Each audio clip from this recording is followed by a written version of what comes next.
Hi, my name is Alexis, a content creator from the Philippines. Gusto ko lang sabihin na, life is getting more tough for us. Lalo-lalo na sa mga tao na nauubusan na rin ng motivation at inspirasyon sa buhay. Siguro nagtataka ngayon kung ba't ko ba ginagawa tong video na to.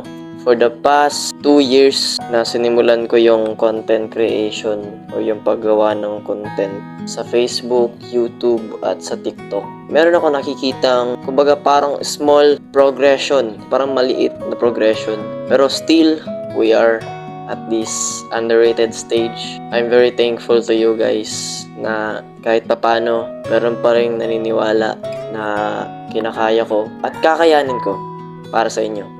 Kung ikaw na nanonood ngayon, siguro napapaisip ka kung meron kang gusto maabot sa buhay.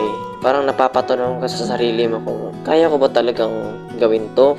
Siguro, at first, parang iisipin mo, imposible. Pero, let me tell you something. Walang mga bagay sa mundo na hindi dumadaan sa proseso. So, kung gusto mong maging isang successful na tao or successful in life, syempre, kailangan natin dumaan sa process.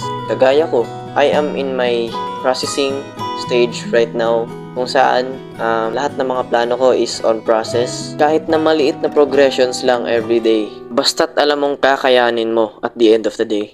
Sa journey ko, siguro at first, mahirap talaga. Kasi di ka sanay, di mo pa alam kung ano talaga yung gusto mo at yung gusto mong maging itsura ng mga plano mo sa hinaharap. And you know what? Don't forget to ask guidance to God. Dahil siya lang yung may alam kung paano pagagandahin yung lahat ng plano mo sa buhay. Siguro kung may pinaplano tayo is hindi natin masasabi na kailan natin makukuha yung mga gusto natin kasi hindi natin kayang hulaan kung anong mangyayari sa hinaharap. Basta ang importante is kung may plano ka, susubukan mo. Dalawang choice lang yan eh. It's either susubukan mo or wala kang gagawin. Mas mabuti na subukan mo kaysa hayaan mo yung opportunity na lumayo sa'yo. Huwag kang matatakot na sumubok. Kasi kapag may nasimulan ka na, mas mabuti na nasimulan mo na ngayon kaysa sa susunod pa. Kasi hindi naman natin alam kung ano mangyayari mamaya, bukas, at sa susunod pa na mga araw. And always remember this, kahit ano mangyari, pwede kang magpahinga, pero hindi ka pwedeng sumuko.